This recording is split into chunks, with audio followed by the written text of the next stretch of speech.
Here, Street Girl heard screams coming from a dark house and ran to alert the police. "Someone is trapped here," she said, not realizing the seriousness of what she had just reported. What they found inside will shock you. The scorching summer heat of downtown San Francisco was unforgiving, especially for those with nowhere to go. 7-year-old Lily Morgan wiped the sweat from her brow as she carefully navigated the crowded streets, clutching a half-eaten sandwich she had found earlier that morning. Her small, weathered backpack contained all she owned in the world: a tattered stuffed rabbit missing one eye, a plastic water bottle she refilled at public fountains, and a worn blanket that served as both bed and shelter on cold nights. For almost a year now, Lily had mastered the art of urban survival. She knew which restaurant dumpsters would have the freshest discards, which park benches were least patrolled by police, and which alleyways provided the safest sleeping spots. Her dirty blonde hair hung in matted clumps around her face, and her once bright blue eyes had developed a cautious wariness beyond her years. The faded yellow dress she wore had been a lucky find in a charity donation bin, too large for her small frame, but clean enough when she first discovered it. Lily wasn't always homeless. She had fragmented memories of a small apartment, a woman's gentle voice, and the scent of cheap perfume mixed with cigarettes. But those memories had grown hazier with each passing month. A series of unfortunate events, ones she didn't fully understand herself, had led to her current situation, alone on the streets of a city too busy to notice a silent child moving like a ghost through its shadows. "Hey, kid, you can't sit there," barked a security guard outside the gleaming Wilson Technologies headquarters. Lily scrambled away without a word, long accustomed to being shooed away from comfortable spots. She knew better than to argue or even speak. Invisibility was her greatest protection. 23 floors above where Lily had tried to rest, Richard Wilson stood at the floor-to-ceiling windows of his executive office, surveying the city that had helped make him a billionaire. At 52, his salt-and-pepper hair and trim physique gave him the distinguished look of success that business magazines love to feature on their covers. The founder and CEO of Wilson Technologies had built an empire from a small software startup he'd launched in his garage 27 years earlier. Now his company developed cutting-edge AI solutions that powered everything from smartphones to medical diagnostic systems. "Mr. Wilson, the board members are waiting in the conference room," announced his executive assistant, Melissa Chen, from the doorway. Richard nodded, straightening his custom-tailored navy suit. "Thank you, Melissa. I'll be right there." As he gathered his tablet and notes, his phone buzzed with a text from his brother, Thomas Wilson. "Don't forget dinner tonight. Margaret's been planning this for weeks." 8 p.m. sharp, Richard sighed. His younger brother's wife had been organizing these elaborate family dinners with increasing frequency, each one feeling more like a networking event than a family gathering. Thomas, as CFO of Wilson Technologies, was always eager to blend business with their personal relationship, something Richard found increasingly exhausting. "The Princeton deal looks solid," announced Bernard Hayes, VP of Strategic Development, as Richard entered the boardroom. "But there are concerns about the security protocols they're requesting." Richard took his seat at the head of the massive mahogany table. "What kind of concerns?" "They want access to our core algorithm architecture," said Janet Foster, the company's lead counsel. Her tone made it clear she disapproved. "It would expose our proprietary technology." "That's non-negotiable," Richard replied firmly. "We can offer alternative solutions, but the core stays protected." Bernard shifted uncomfortably in his seat. "They're insistent, Richard. This deal could open the European market for us in ways we've been attempting for years." "Then we'll find another way in," Richard said, his voice leaving no room for debate. "Our integrity isn't for sale, Bernard." The meeting continued for another hour, with Richard growing increasingly aware of the tension between himself and his executive team. Something felt off, particularly with Bernard and Andrew Keller, his longtime chief operations officer. Both men had been with the company for over 15 years, but lately, their visions seemed to diverge from his own. Where Richard prioritized ethical development and sustainable growth, they pushed for aggressive expansion and higher profit margins. As the meeting concluded, Richard lingered behind, watching his executives file out. Bernard and Andrew exchanged glances that didn't escape Richard's notice, a silent communication that sent an inexplicable chill down his spine. "Everything all right, Richard?" asked Janet, the last to leave. "Yes, just thinking," he replied with a reassuring smile. "Could you send me the revised contract drafts by tomorrow?" Once alone, Richard returned to his office and sank into his leather chair. The company he'd built from nothing had grown beyond his wildest dreams, but with that growth came complications he hadn't anticipated. The idealism that had fueled his early years, creating technology that genuinely improved lives, now constantly battled against shareholder expectations and market demands. His intercom buzzed. "Mr. Wilson, Dr. Patel is on line 1 about the Children's Hospital donation." Richard's mood brightened as he picked up the phone. The pediatric research wing that would bear his company's name was one of his most passionate projects, though he'd insisted on anonymity for his personal contributions. "Dr. Patel, how are the renovations coming along?" As Richard discussed the hospital project, he felt the familiar sense of purpose that had become increasingly rare in his corporate life. This was why he'd become successful in the first place, to make a difference. That evening, as Richard left the office, he declined his driver's offer to take him home. "I'll walk for a bit, Marcus. Need some fresh air. You can pick me up at Franklin and Grove in 20 minutes. The late afternoon sun cast long shadows between the buildings as Richard strolled through the financial district. He loosened his tie and removed his suit jacket, draping it over his arm. These moments of normalcy were precious to him, chances to observe the city as just another person, not as Richard Wilson, tech billionaire. Several blocks away, Lily was completing her daily routine. She'd collected 2 half-full bottles of water left behind by tourists, found a relatively clean apple core, and was now seeking a protected spot to spend the night. The cardboard box she'd been using behind the Chinese restaurant on Mason Street had been cleared away that morning, which meant starting over. As dusk approached, Lily made her way toward an abandoned building she'd discovered the previous week. Several loose boards at the back entrance provided just enough space for someone her size to squeeze through. Inside, the musty darkness was frightening, but preferable to the unpredictability of sleeping in open spaces. She carefully laid out her blanket in a corner where the roof didn't leak, placed her backpack as a pillow, and pulled out the precious half-sandwich she'd been saving. As she ate slowly, savoring each bite, she heard voices outside, adult male voices speaking in hushed, urgent tones. "The security system is bypassed. We have 45 minutes before it resets." "And you're sure he'll come? He always walks this route on Thursdays." Creature of habit. Lily froze, her survival instincts kicking in. She knew enough about the world to recognize when adults were planning something they shouldn't be. Silently, she crept toward a crack in the boarded window, peering out at the alleyway. 3 men in business suits stood in a tight circle. One of them, tall with graying hair at his temples, kept checking his watch. Another held what looked like a fancy phone with a map displayed on its screen. "There he is," whispered the third man, pointing toward the street. "Right on schedule." Lily shifted her position slightly to see who they were watching. A man in expensive-looking clothes was walking alone, seemingly lost in thought. She recognized him vaguely. The same man whose picture hung in the lobby of the big glass building where she sometimes sought shelter from the rain. The building where security guards always chased her away. What happened next occurred so quickly that Lily barely registered the sequence. The 3 men emerged from the shadows. Words were exchanged, something about needing to talk privately about the project. The well-dressed man seemed surprised but not immediately alarmed. They guided him toward the abandoned building, directly toward where Lily was hiding. Heart pounding, she scrambled backward, retreating deeper into the darkness of the building's interior.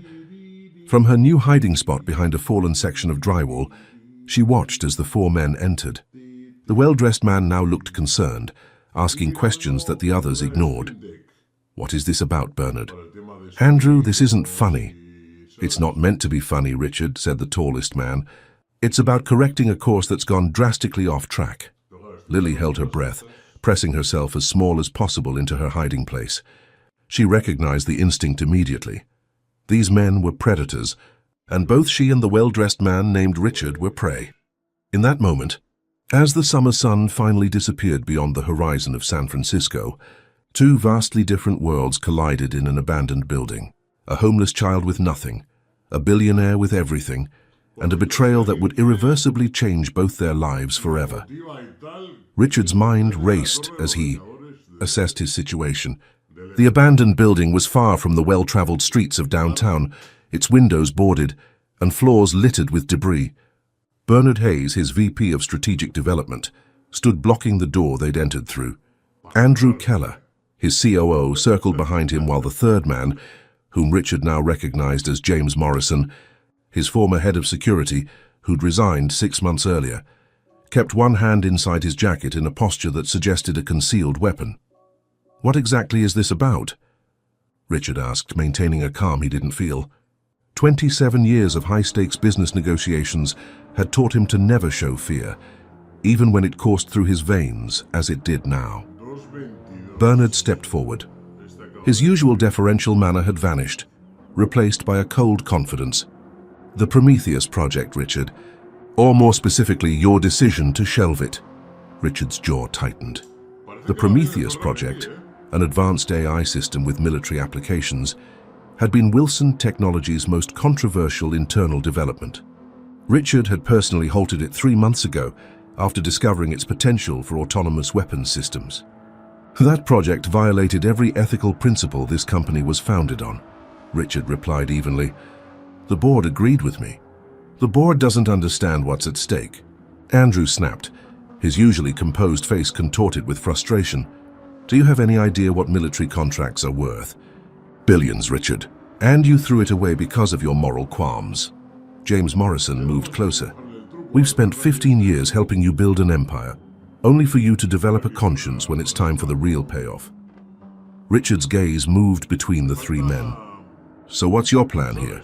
"Threaten me until I restart a project that could lead to autonomous killing machines."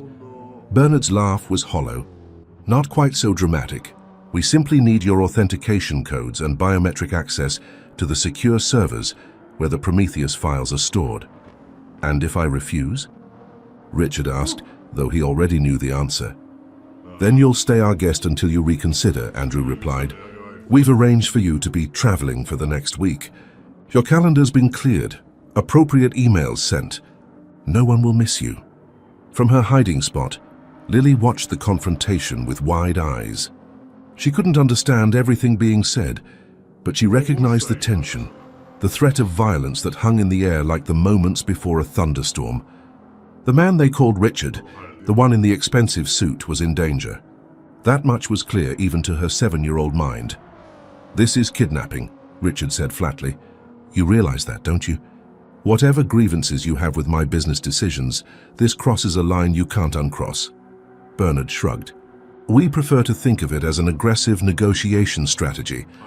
Once we have what we need and the Prometheus project is back on track, you'll be free to go. No one needs to know about our unconventional meeting. And you expect me to just return to work afterward, pretending none of this happened?" Richard's voice dripped with incredulity. "By then it won't matter," James said, finally revealing what he'd been concealing, not a gun, but a syringe. "The new partnership with Neurocore Defense Systems will be announced, the contracts signed.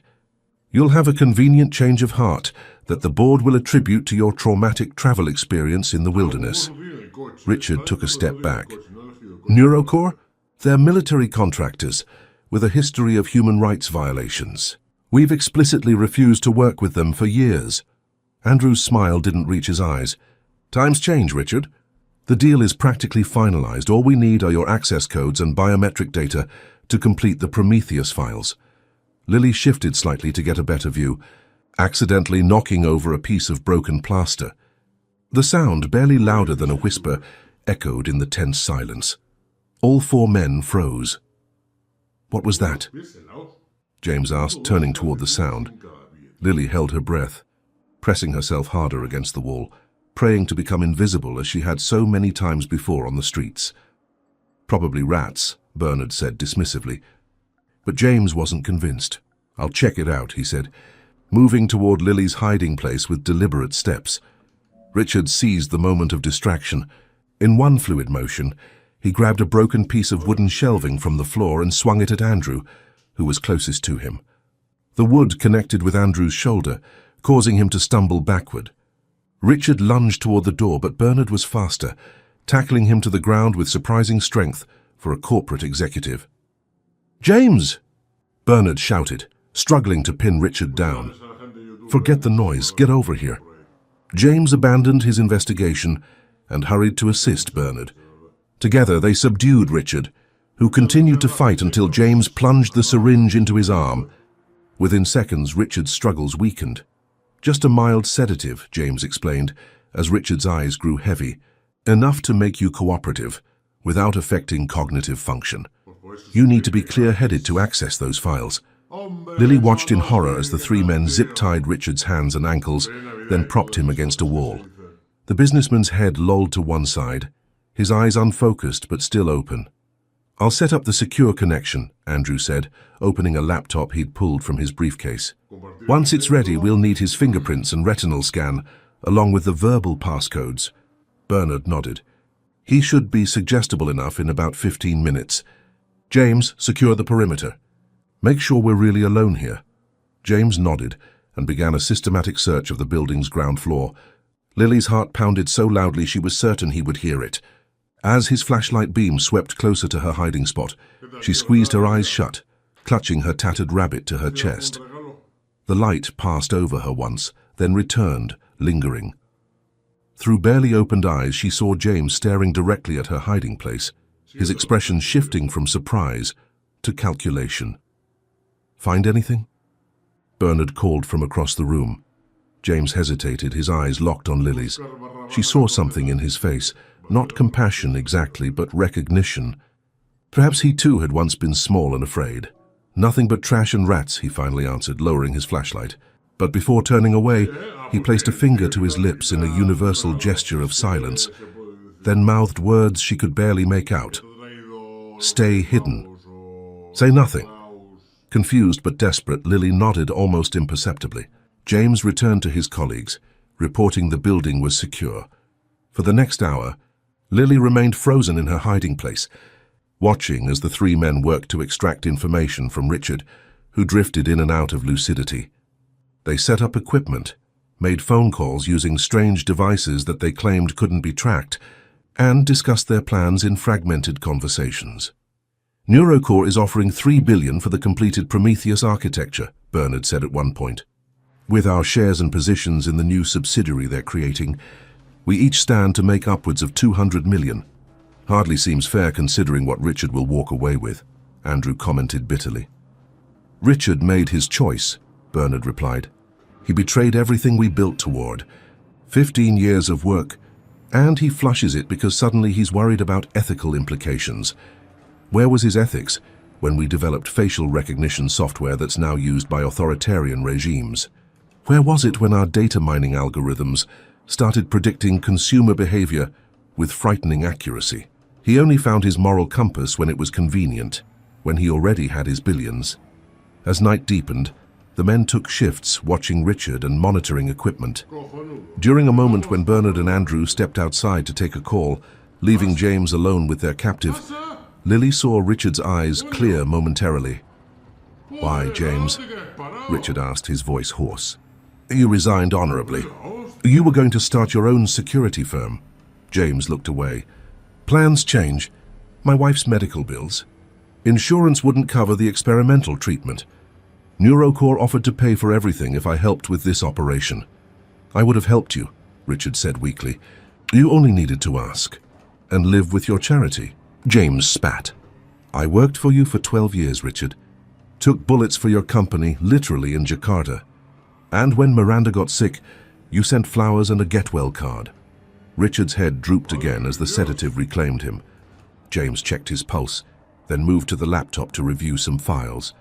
Lily's legs had gone numb from maintaining her position for so long. She shifted slightly, trying to restore circulation without making noise. But her small movement dislodged a piece of debris that clattered to the floor. James's head snapped up. He rose and walked purposefully toward her hiding spot. This time there was nowhere for her to retreat. "Come out," he whispered, just loudly enough for her to hear. "Now while they're outside." Trembling, Lily emerged from behind the fallen drywall, her dirty face streaked with silent tears. James crouched to her level. "What's your name?" She said nothing, years of street survival having taught her that giving information to adults rarely ended well for her. "Listen to me very carefully," James continued, glancing toward the door where Bernard and Andrew could return at any moment. "What's happening here is wrong. I know that, but I can't stop it, not now." Lily remained silent, clutching her rabbit tighter. "If you make any noise, they'll find you, and they can't have witnesses." His voice was urgent but not unkind. "Stay hidden. When we leave tomorrow, wait at least an hour before you go. Understand?" Lily gave a tiny nod. "And if you ever tell anyone what you saw here..." James's face hardened, his voice taking on an edge that made Lily shrink back. "Remember, little girl, no one believes children like you. No one's looking for you. No one would miss you. Remember that." The threat hung in the air between them, all the more terrifying for its quiet delivery. Before Lily could process it, they heard footsteps approaching. James quickly gestured for her to return to her hiding place. "I thought I heard you talking to someone," Bernard said as he re-entered the building. "Just our friend Richard here," James replied smoothly. "He's becoming more coherent. We might be able to start the access protocols soon." Outside, the San Francisco fog had rolled in, shrouding the abandoned building in a thick gray blanket that muffled sounds and blurred the boundaries between buildings. Inside, a homeless child huddled in fear. A betrayed businessman fought against chemical restraints, and 3 desperate men pursued a fortune built on weaponized technology, each locked in their own private struggle that would irrevocably alter all their lives before the fog lifted again. Dawn broke over San Francisco with painful slowness for Lily. She had dozed fitfully throughout the night, jerking awake at every sound, her small body tense with fear. The men had continued their work through the darkness, taking turns resting while always keeping watch over Richard, who they'd moved to a chair and secured more thoroughly. By morning, Richard's resistance had weakened considerably. The combination of sedatives, exhaustion, and dehydration had taken its toll. Lily watched as Bernard positioned a scanner in front of Richard's face, capturing his retinal pattern, while Andrew held his head steady. "Verbal confirmation code, Richard," Bernard prompted. "We know it's a phrase from your father's favorite book. Just say it and this ends sooner." Richard's lips remained pressed in a thin line of defiance. Andrew sighed dramatically before delivering a sharp slap to Richard's face. Lily flinched at the sound, burying her face in her stuffed rabbit. "We have all your biometric data now," Andrew said. "The verbal code is the final piece. Give it to us, and as promised, you'll be free to go once the deal is complete." Richard's voice, when it finally came, was raspy but clear. "You know I don't believe that, Andrew. The moment I'm no longer useful, I become a liability." Bernard leaned forward. "We were colleagues for 15 years, Richard. Friends even. We're not monsters." A bitter laugh escaped Richard's lips. "Tell that to the civilians who'll die from the autonomous weapons you're so eager to develop." "That's rich coming from you," Andrew snapped. "Your technology already powers surveillance systems in half the authoritarian regimes around the world. Your search algorithms help governments track dissidents. Don't pretend your hands are clean." "Which is precisely why I drew the line at Prometheus," Richard replied, a hint of his usual authority returning to his voice. "I won't add another sin to my conscience." James, who had been monitoring equipment in the corner, stood abruptly. "We're wasting time. The longer we stay here, the greater our risk of discovery. Let's just take him to the secondary location and continue there." Bernard nodded. "Agreed. Pack up the equipment. We move in 30 minutes. The news sent a jolt of panic through Lily. If they took Richard away, what would happen to him? The fragments of conversation she'd overheard made it clear these men were willing to hurt him to get what they wanted. And despite James's warning, something deep inside her couldn't accept simply hiding and doing nothing. As the men busied themselves with preparations to depart, Lily made a decision that defied every survival instinct she'd developed on the streets. She would find help for the man called Richard. The problem was, who would believe a dirty homeless child? Who would even listen? She waited until James led the others to the back of the building to prepare their vehicle, then silently crept toward the opposite exit. Years of moving invisibly through the city had taught her to step without sound, to slip through spaces unnoticed.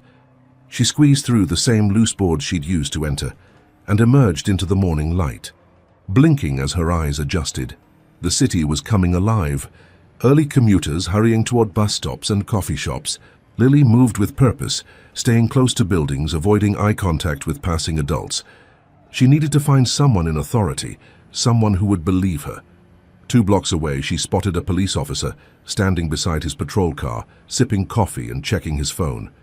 Lily hesitated.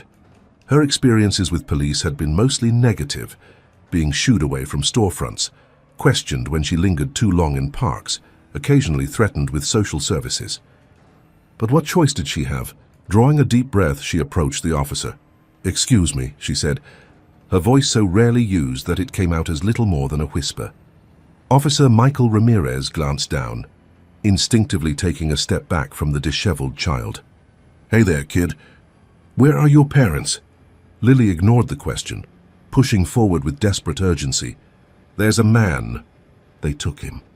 "In the old building on Fletcher Street."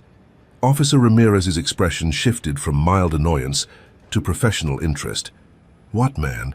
Who took him?" "Men in suits," Lily said, struggling to explain. "They tied him up. They're hurting him." "What's your name, sweetheart?" Ramirez asked, crouching down to her level. "Lily," she answered, surprising herself. She hadn't spoken her name aloud in months. "Okay." "Lily, I need you to tell me exactly what you saw." She described the abandoned building, the 3 men, and Richard, the man from the big glass building with his picture in it. Her description was fragmented and childlike, but something in her intensity gave Ramirez pause. "Wait here," he said, returning to his patrol car to radio in. Lily heard him requesting backup to investigate a possible kidnapping. She also heard the skepticism in the dispatcher's voice. "Probably just another homeless kid making up stories, Mike." "Maybe," Ramirez responded, "but worth checking out. Send Jenkins and Torres to meet me there." He turned back to Lily. "Can you show me where this building is?" She nodded, then hesitated. "They said they're leaving soon." "Then we better hurry," Ramirez said, opening his patrol car door. "Hop in." The ride took less than 3 minutes. Ramirez parked a block away from the address Lily indicated, instructing her to stay in the car while he investigated. "Lock the doors," he told her. "I'll be right back." As soon as he disappeared around the corner, Lily unlocked the door and slipped out. She couldn't just sit and wait. Following at a distance, she watched as Ramirez approached the abandoned building cautiously, one hand resting on his holstered weapon. Inside the building, the kidnappers were making final preparations.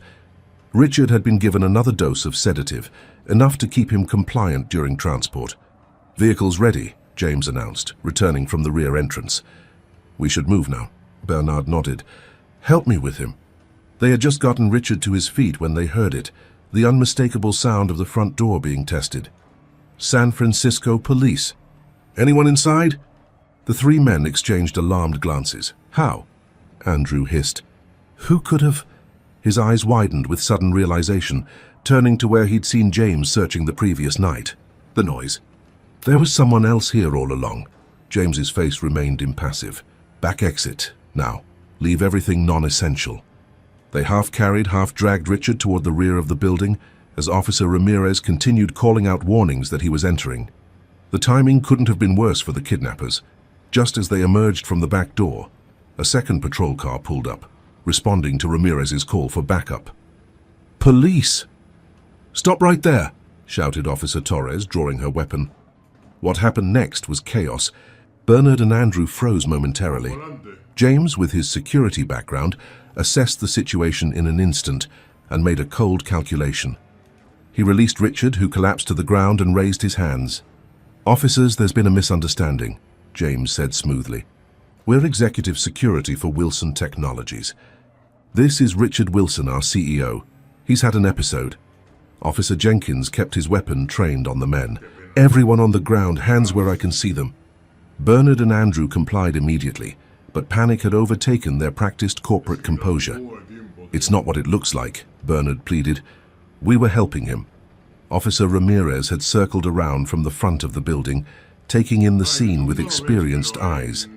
The zip ties still visible on Richard's wrists, the sedated state of the supposed CEO, the abandoned equipment visible through the open door. None of it matched James's story. "Detain all 3, Ramirez ordered his colleagues, "and call an ambulance for the victim." As the officers secured the kidnappers, Lily watched from behind a dumpster across the street. Her small heart pounded with a mixture of fear and something unfamiliar pride. She had done something that mattered. She had helped someone. The paramedics arrived minutes later, carefully loading Richard onto a stretcher. As they wheeled him toward the ambulance, his eyes fluttered open, gaze wandering across his surroundings in confusion until they locked onto a small figure watching from the shadows.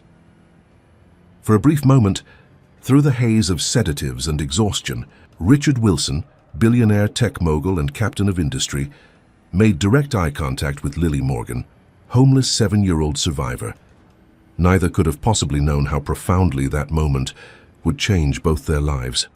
As the ambulance doors closed, Lily slipped away.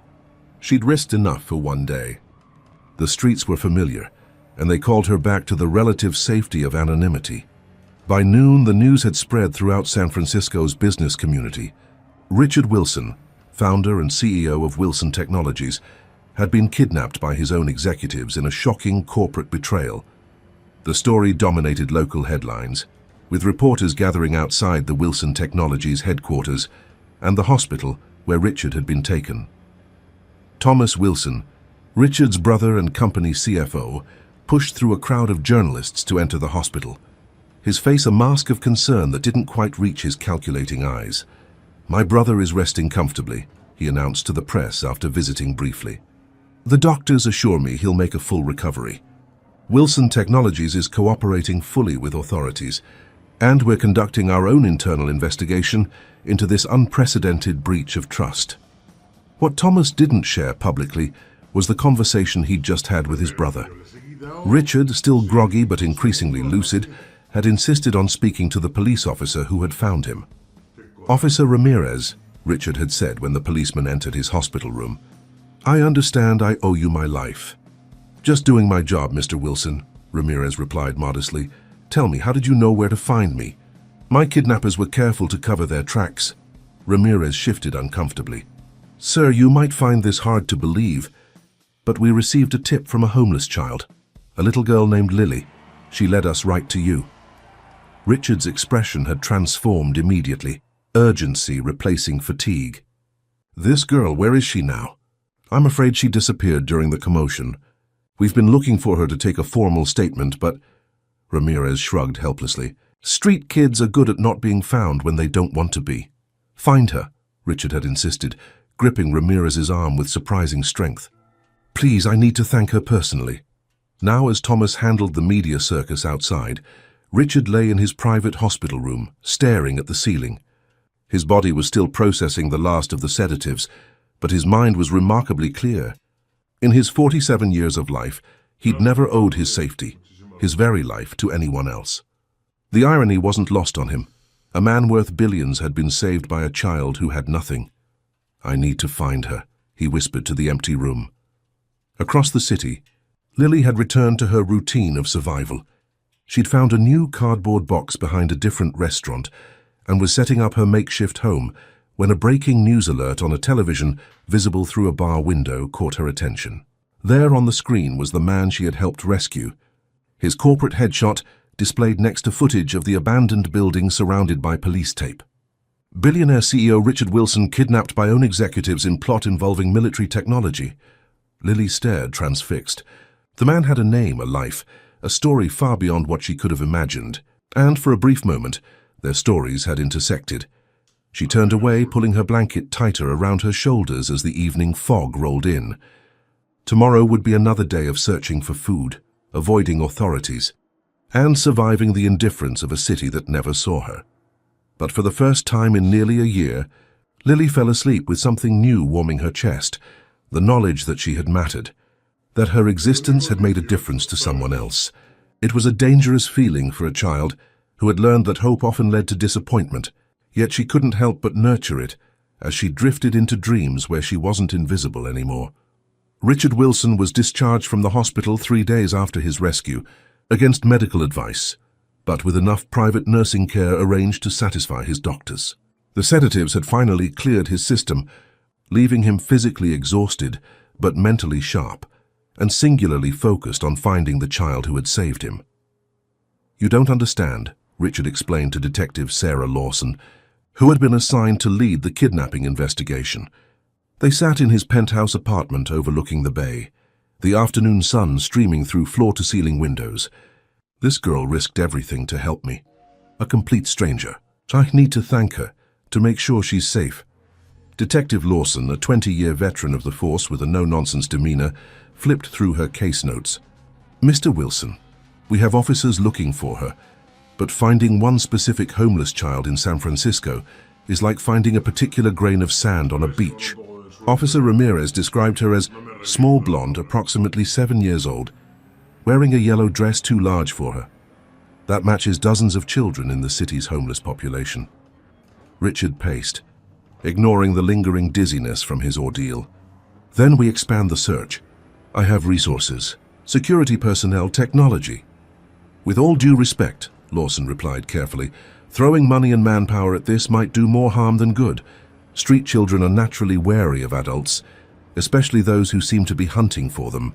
If word gets out that the famous Richard Wilson is looking for a specific homeless girl, she might go deeper into hiding, or worse, someone might try to pass off another child as her for potential reward money. Richard stopped pacing, considering her words. What do you suggest? Let us continue our discreet inquiries. Officer Ramirez has contacts at shelters and soup kitchens. In the meantime, she added, closing her notebook, I need to focus on building the case against your former executives. Their arraignment is tomorrow, and we're still unraveling the extent of their conspiracy. After Detective Lawson left, Richard stood at his windows, gazing down at the city sprawled below. Somewhere out there was a child who had saved him when she had nothing to gain and everything to lose. The thought consumed him, making his spacious penthouse feel suddenly empty and meaningless. He picked up his phone. Marcus, bring the car around, and call Thomas. Tell him to meet me at headquarters in an hour. 90 minutes later, Richard sat across from his brother in the Wilson Technologies executive boardroom. Thomas Wilson had stepped in as acting CEO during Richard's absence, a role he seemed reluctant to relinquish even after his brother's return. You should be resting, Thomas said, his concern sounding genuine, even as his eyes darted to the stack of contracts awaiting signatures. The company is stable. The board has issued statements of full support. The stock took a minor hit when the news broke, but it's already rebounding. I'm not here about the company, Richard replied. I need your help with something personal. Thomas raised an eyebrow. That's a first.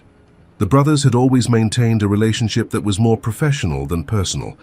Their 12-year age gap and fundamentally different personalities, creating a distance that neither had truly attempted to bridge. Where Richard was visionary and idealistic, Thomas was practical and traditional. Where Richard sought to change the world, Thomas sought to maintain the status quo profitably. I want to find the child who alerted the police to my kidnapping, Richard explained. A homeless girl named Lily. Thomas's expression shifted to one of confusion. Why? Because she saved my life.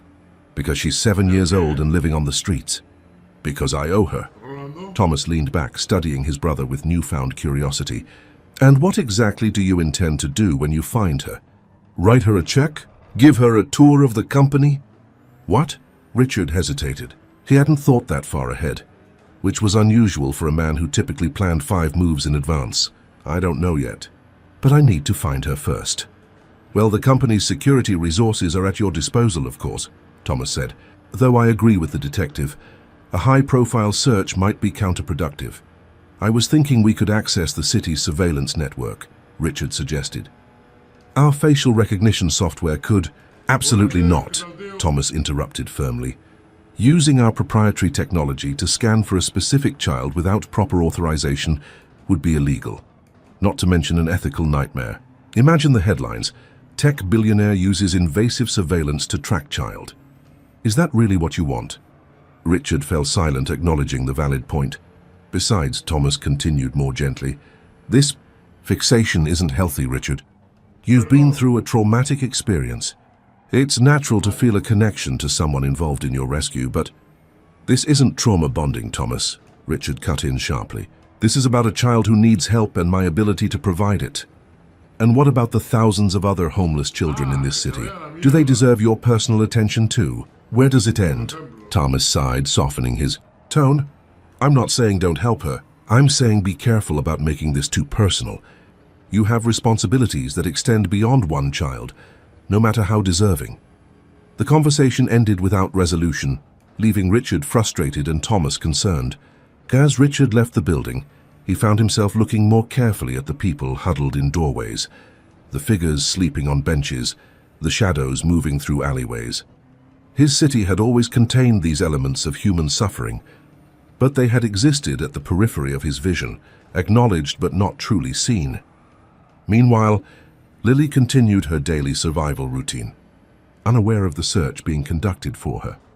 The events surrounding Richard's rescue had frightened her enough that she'd moved to a different area of the city, away from her familiar territory near the financial district. She now spent her days around Dolores Park, where tourists frequently left behind partially eaten food, and where the more liberal neighborhood residents sometimes offered her direct handouts. A week after the rescue, Lily was scavenging near a row of trendy cafes when she noticed a police officer showing her photograph to shopkeepers. The image, a still frame captured from Officer Ramirez's body camera during their brief interaction, sent a bolt of fear through her. James's threat echoed in her mind. No one believes children like you. No one would miss you. Had the men somehow escaped? Were they looking for her? Or were the police blaming her for something? Lily ducked behind a dumpster, heart racing, then fled as soon as the officer entered a coffee shop. She ran until her lungs burned, finally collapsing in an isolated corner of the park, hidden by overgrown bushes. For the next several days, she became even more cautious, moving only at night and avoiding all uniformed authorities. Richard, meanwhile, grew increasingly frustrated with the official search efforts. Despite his substantial donation to the SFPD's community outreach program, a transparent attempt to prioritize the search for Lily, results remained elusive. 2 weeks after his rescue, he decided on a different approach. "I want to volunteer," he announced to Sister Maria at St. Anthony's dining room, a soup kitchen serving the Tenderloin district. The elderly nun looked up from the pot she was stirring, her expression cycling rapidly from surprise to suspicion to careful neutrality as she recognized the famous face before her. "We appreciate volunteers, Mr. Wilson," she said slowly, "but we typically require training and a regular commitment, not publicity appearances." Richard removed his expensive watch and rolled up the sleeves of his simple button-down shirt. "I'm not here for publicity. No cameras, no press. I can commit to 3 days a week for the foreseeable future. And I have an ulterior motive I won't hide from you. I'm looking for someone." Sister Maria's eyes narrowed slightly. "We don't facilitate finding people who may not wish to be found, Mr. Wilson." "It's a child," Richard clarified quickly. "A homeless girl named Lily, about 7 years old. She saved my life, and I believe she may be in danger because of it." The nun's expression softened marginally. "The little girl from the news, the one who reported your kidnapping." Richard nodded. "Even if she comes here, I couldn't simply hand her over to you." "I don't expect you to," Richard assured her. "I just want to be here if she comes in, to have a chance to thank her and offer help if she wants it." Sister Maria studied him for a long moment, then handed him an apron. "Kitchen duty starts at 5 a.m. Don't be late." For the next 3 weeks, Richard split his time between running his company and serving food at St. Anthony's. He worked alongside ex-cons, recovering addicts and retired school teachers, all of whom initially regarded him with suspicion that gradually gave way to grudging respect as he showed up consistently and worked without complaint. Richard found himself transformed by the experience in ways he hadn't anticipated. He learned the names and stories of regular patrons, many of whom had once led conventional lives before mental illness, addiction, or simple bad luck had left them on the streets. He witnessed the dignity with which many carried their circumstances and the casual cruelty society often inflicted upon them. "Still no sign of your little girl?" asked Sister Maria one evening as they cleaned up after dinner service. Richard shook his head. "I'm beginning to think Detective Lawson was right. Maybe she's gone deeper into hiding because people are looking for her. Or maybe," Sister Maria suggested gently, "she's not coming to places where she might be recognized because she doesn't want to be found." The thought hadn't occurred to Richard. Why wouldn't she want help?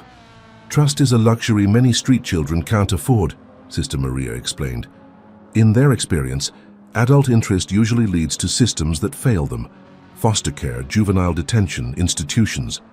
Even well-intentioned help often comes with conditions they can't or won't meet. Richard considered this as he wiped down tables. So what do I do? Give up? I didn't say that, Sister Maria replied. But perhaps instead of searching so hard for one child, you might consider creating something that would help many children, including her, when she's ready. The idea took root in Richard's mind, growing and evolving over the following days. He consulted with child welfare experts, visited existing youth shelters, and researched models for helping homeless children that focused on their agency and choices, rather than forcing them into systems they feared. 4 weeks after beginning his search, Richard called a meeting with his personal legal team and the Wilson Family Foundation directors. I want to establish a new type of shelter, he announced without preamble. One specifically designed for children who don't trust traditional systems. No mandatory reporting to social services unless the child consents. No requirement to provide identification or background. Safe harbor, food, education, medical care, all available without preconditions. Eleanor Jennings, his longtime foundation director, looked skeptical. Richard, what you're describing skirts several legal requirements for child welfare. We can't just harbor minors without... Then we find workarounds, Richard interrupted. Create a legal framework that protects these children while respecting their autonomy. I'm not interested in why it can't be done. I need solutions for how it can. The legal team exchanged glances. We could structure it as a research program, suggested Alan Peterson, his chief counsel. A pilot initiative studying alternative approaches to youth homelessness. That would give us some flexibility within existing regulations. Whatever it takes, Richard said firmly.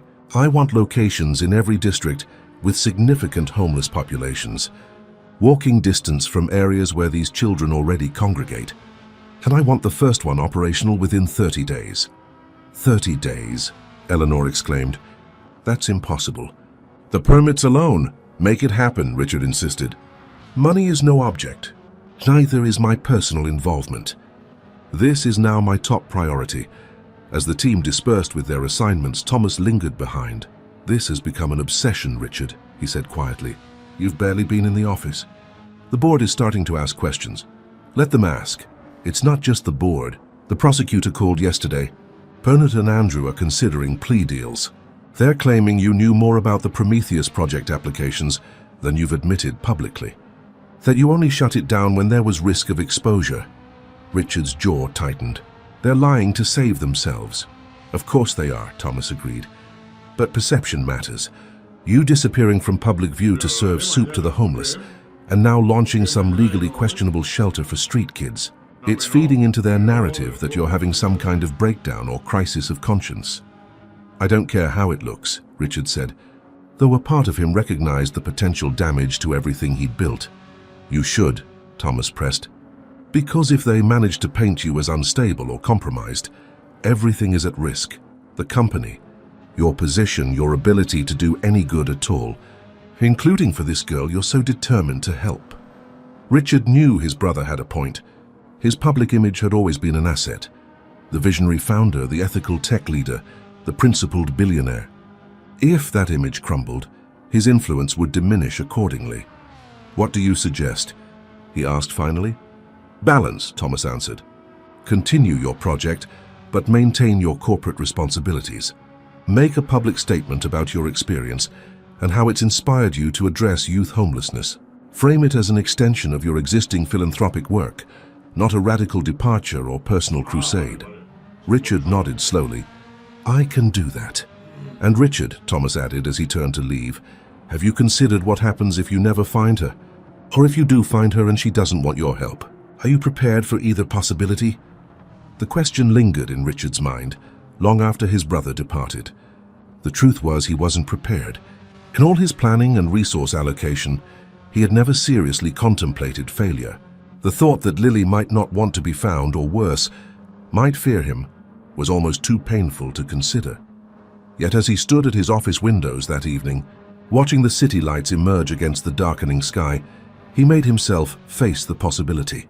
If he never found her, would all this effort be wasted? The answer came with unexpected clarity. No. Whether Lily specifically benefited or not, creating safe spaces for children like her was inherently worthwhile. Perhaps his fixation on finding her had been in part about assuaging his own guilt or gratitude, but the mission itself had grown beyond that now. "I'll still look for you, Lily," he whispered to the glittering cityscape. "But even if I never find you, I promise your courage won't be forgotten." Across the city, huddled in a new hiding place beneath a highway overpass, Lily clutched her worn stuffed rabbit and tried to ignore the gnawing hunger in her stomach. She had seen her face on a newspaper someone had discarded, alongside Richard Wilson's, and the fear had driven her even further from her usual territories. The search that was meant to help her had instead forced her deeper into the shadows, away from the few resources she knew how to access. As rain began to patter on the concrete above her, Lily closed her eyes and tried to remember what it felt like to be warm, to be safe, to be seen, not as a problem or a project, but simply as a child worthy of care. The Wilson Emergency Youth Shelter opened with little fanfare on a quiet street in the Mission District, just 6 weeks after Richard first conceived the idea. The renovated 3-story Victorian had once been a boutique hotel, but now featured dormitory-style rooms upstairs, communal spaces on the main floor, and a kitchen that operated around the clock. The only indication of its wealthy benefactor was a small brass plaque by the entrance that read Lily House, a name that carried significance only to Richard himself. Remember, Richard instructed the carefully selected staff during their final orientation. No child is turned away, regardless of circumstance. No mandatory reporting unless there's imminent danger or the child consents. No police on premises without a warrant. These kids need to know this is truly a safe harbor. Dr. Elena Vasquez, the child psychologist Richard had recruited to oversee the shelter's operations, nodded in agreement. "We've trained everyone on trauma-informed approaches, Mr. Wilson, but I want to reiterate that building trust will take time. We can't expect immediate results." Richard knew she was right, but impatience gnawed at him nonetheless. 2 months had passed since his rescue, and despite all his efforts, Lily remained unfound. The shelter was his most tangible attempt to create a space where she might eventually appear, drawn by the promise of safety without the entanglements of traditional social services. "I understand," he replied. "I'm committed to the long game here." That evening, as the shelter prepared to open its doors for the first time, Richard insisted on being present. He'd chosen casual clothing, jeans and a simple sweater that wouldn't immediately mark him as wealthy, but his presence still created a palpable tension among the staff. "Perhaps it would be better if you weren't here tonight," Dr. Vasquez suggested diplomatically. "Your presence, however well-intentioned, might intimidate the very children we're trying to reach. Many of them will recognize you." Richard wanted to argue, but knew she was right. His face had been plastered across news outlets for weeks, first for his kidnapping and rescue, then for the subsequent trial of his former executives, who had ultimately accepted plea deals in exchange for reduced sentences. "I'll observe from the office," he compromised, indicating the small room off the main entrance that had a one-way window overlooking the reception area. As darkness fell, the first children began to arrive, tentatively at first, then in growing numbers as word spread through the invisible network that connected the city's homeless youth. By midnight, 14 children between the ages of 8 and 17 had sought refuge at Lily House. Each was given food, a shower if they wanted one, clean clothes, and a secure place to sleep, all without demands for identification or threats of system involvement. Richard watched from behind the one-way glass, his heart breaking anew with each child's arrival. Their faces told stories of hardship and survival that no child should have to experience. Some arrived with bravado and suspicion, others with the quiet defeat of those who had learned to expect little from the world. None of them was Lily. "This is just the beginning," Dr. Vasquez reminded him when she found him still watching at 2 a.m. "Word will spread. More will come." Richard nodded, exhaustion finally overtaking his vigilance. "Call me if a small blonde girl in a yellow dress arrives," she finished with gentle understanding. "I know." Over the following weeks, Richard divided his time between his corporate responsibilities and his new mission. Thomas had been right about the importance of maintaining his public image. Richard made strategic appearances at board meetings and industry events, gave a carefully crafted interview about his ordeal and recovery, and ensured that Wilson Technologies remained visibly under his leadership. But each night found him at Lily House, sometimes serving meals, sometimes simply observing from his office. The shelter quickly reached its capacity of 30 children per night, with a rotating population as some returned to the streets during the day and others moved on entirely. "We're making a difference," Dr. Vasquez assured him one evening as they reviewed the week's statistics. 17 children have allowed us to connect them with medical care. 4 have agreed to meet with education specialists. 3 have consented to us contacting relatives who might provide more stable housing. "But not her," Richard said quietly. "No," the psychologist acknowledged. "Not yet." As the shelter's first month of operation concluded, Richard expanded the program, opening a second location in the Tenderloin district and beginning renovations on a third near Golden Gate Park. Each was staffed with trauma specialists, educators and security personnel trained to protect without intimidating. Each operated on the same principle of voluntary engagement without institutional entanglement. And each bore the same simple brass plaque, Lily House. The shelters quickly became a subject of both praise and controversy. Child welfare advocates applauded the innovative approach that reached children who typically avoided traditional services, while some government officials criticized the lack of integration with existing systems. Richard weathered the debates with calm determination, leveraging his influence and resources to shield the program from interference.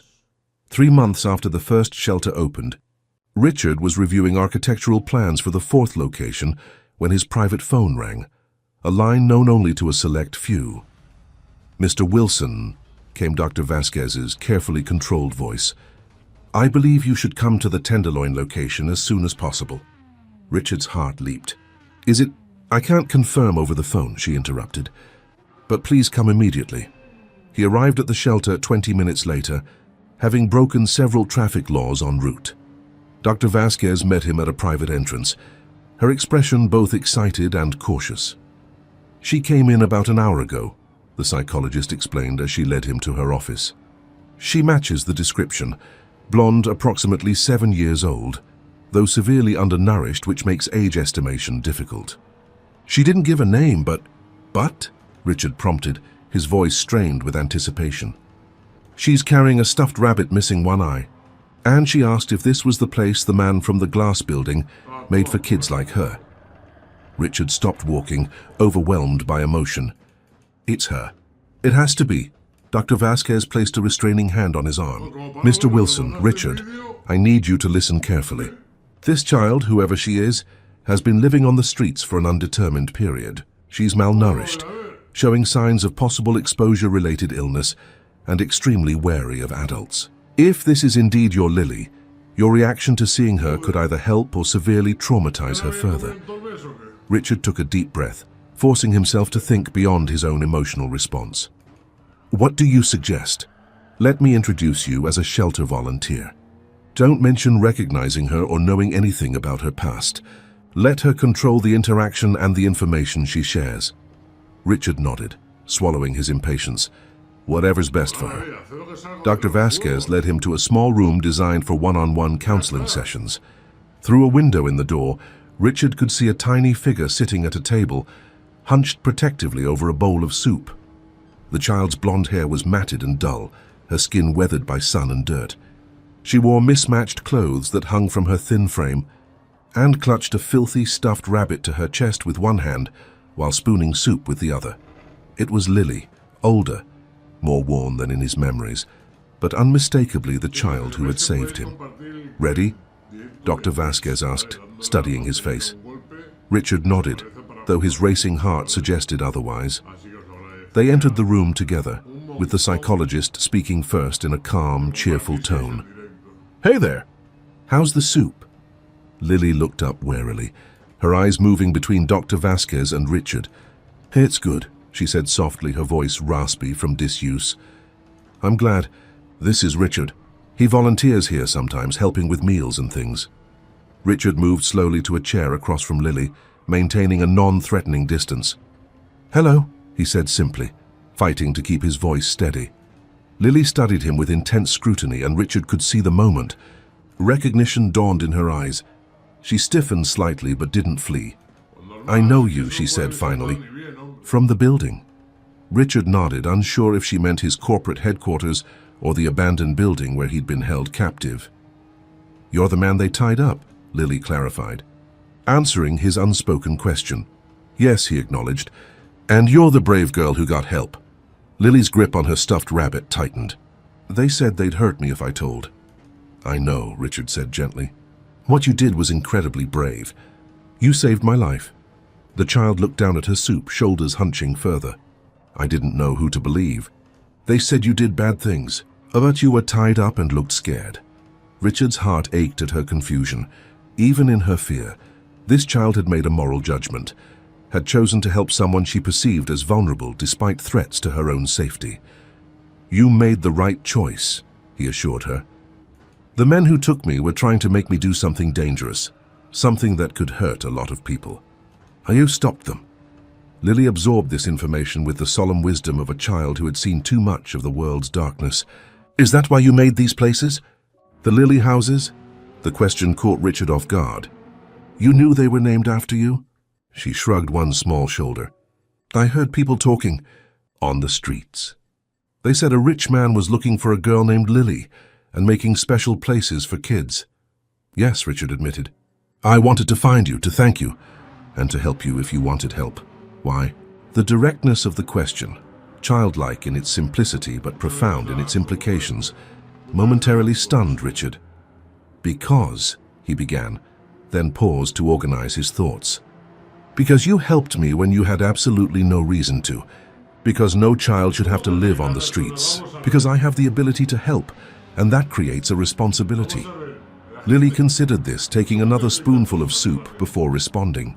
"Those men, the ones who took you, are they going to hurt me?" "No," Richard said firmly. "They're in prison. They can't hurt you or anyone else now." The visible relief that washed over Lily's face made Richard realize how heavily this fear had been weighing on her. For months, she had been hiding not just from the usual dangers of street life, but from the specific threat of retaliation. "Would you like to stay here, Lily?" Dr. Vasquez asked gently. "You'd have your own bed, regular meals, clean clothes. No one would make you do anything you don't want to do. You could leave any time." Lily looked around the room, then at Richard, her young face showing the calculation of a child accustomed to evaluating survival options. "Do I have to tell my real name? Or where I came from?" "No," Dr. Vasquez assured her, "though someday when you trust us more, it might help us understand how best to keep you safe." Lily nodded slowly. "I can stay tonight, maybe tomorrow too." "That's a good start," the psychologist smiled, standing. "Let me show you where you'll sleep. And we can find some clean clothes that fit better." As they prepared to leave, Lily paused at the door, turning back to Richard with an expression that seemed too old for her young face. "Thank you," she said simply, "for looking for me. Nobody's ever looked for me before." The words hit Richard like a physical blow. After they left, he remained seated, overwhelmed by the magnitude of what had just transpired and the responsibility he now faced.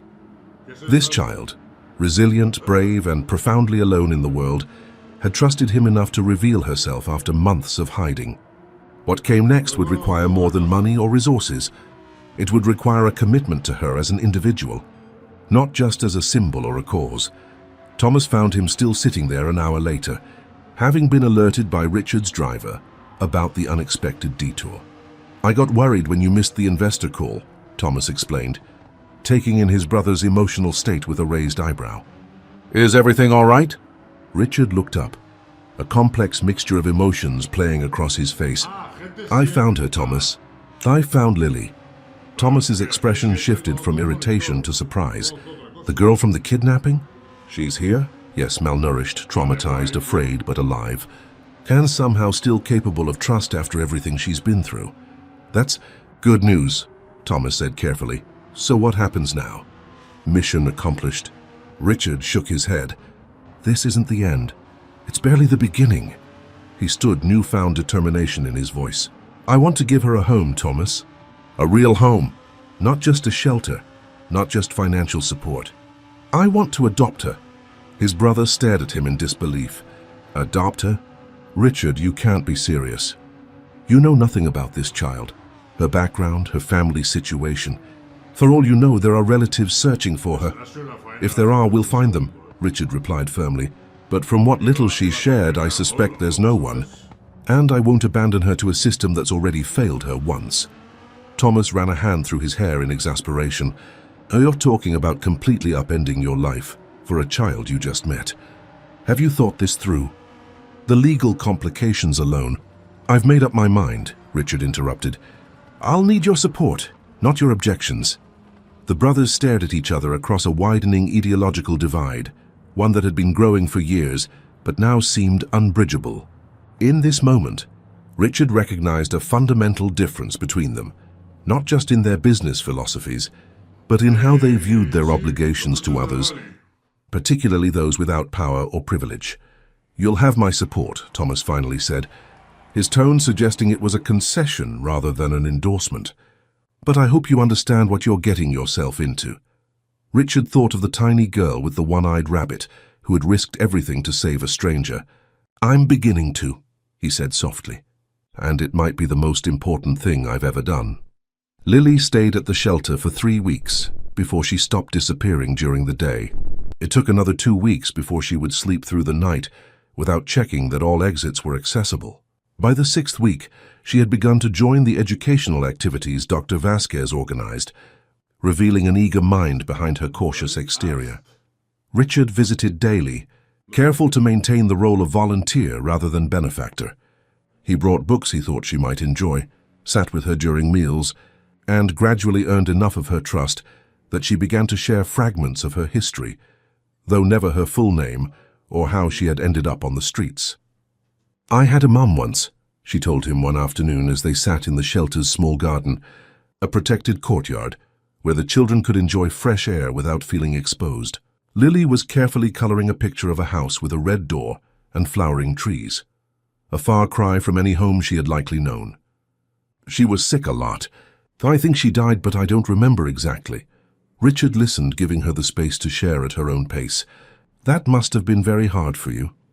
Lily shrugged with the resigned acceptance that broke his heart each time he witnessed it.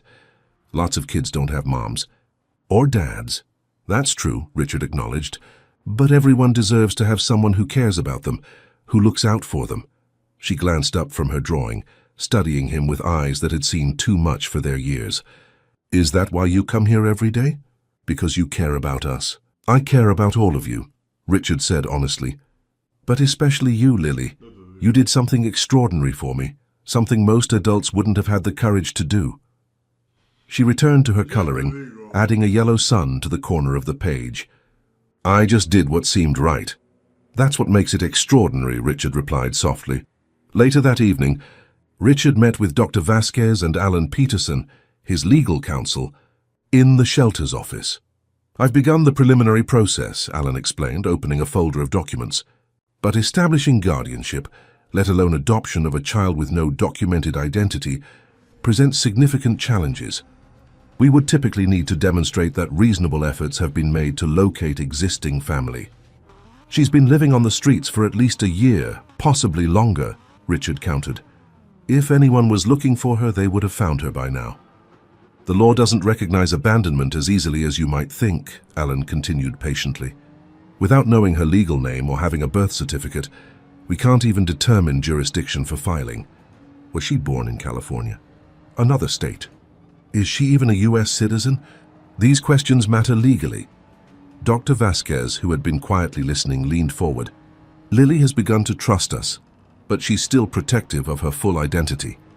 Pushing her for that information could undo months of progress. Richard nodded in understanding. So what do we do?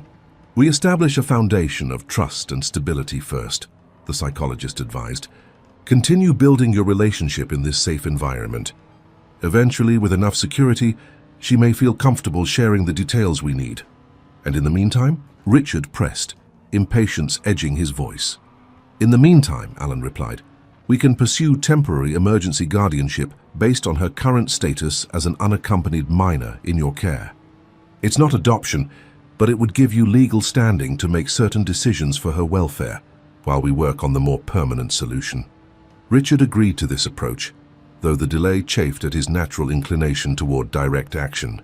Throughout his life, he had overcome obstacles through determination and resources. But Lily's trust couldn't be earned through either. It required patience, consistency, and time. Over the next month, a routine developed. Richard would arrive at the shelter each afternoon, often bringing simple puzzles or games that engaged Lily's quick mind. They would talk, sometimes about trivial things like favorite colors or foods, other times about deeper matters that emerged unprompted from Lily's experiences. Why do some people have so much when others have nothing? She asked him one day as they worked on a jigsaw puzzle featuring a world map. The question, philosophical in its simplicity, gave Richard pause. "That's a complicated question," he began carefully. "Some of it has to do with where and when people are born. Some has to do with opportunities and choices. And some of it has to do with systems that aren't always fair."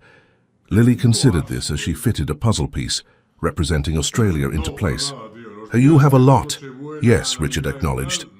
"I do." "Did you work hard for it?" "I did," he said. "But I also had advantages many people don't have. I had a good education, people who believed in me, and some luck along the way." Lily nodded thoughtfully. "I work hard too, to survive, but I don't have a lot." The observation, delivered without self-pity, struck Richard deeply. "That's why I think those of us who have more should help those who have less. It makes the world more fair." She smiled then, a rare, genuine smile that transformed her small face. "Is that why you made the lily houses?" "Partly," Richard admitted. "But mostly I made them because of you. Because you showed me how brave one person can be, even when they have nothing to gain." These conversations strengthened the bond between them, but they also reinforced Richard's determination to give Lily a permanent home.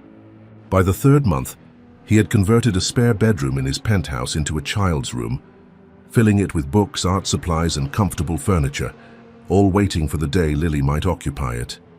That day seemed to be approaching when, during her 4th month at the shelter, Lily finally shared her full name with Dr. Vasquez during a counseling session.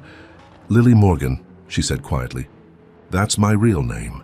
My mom was Amber Morgan. I think we lived in Portland before we came here, but I'm not sure. I was little then." This information, while limited, gave Alan Peterson's team enough to begin searching birth records and tracking down Lily's origins.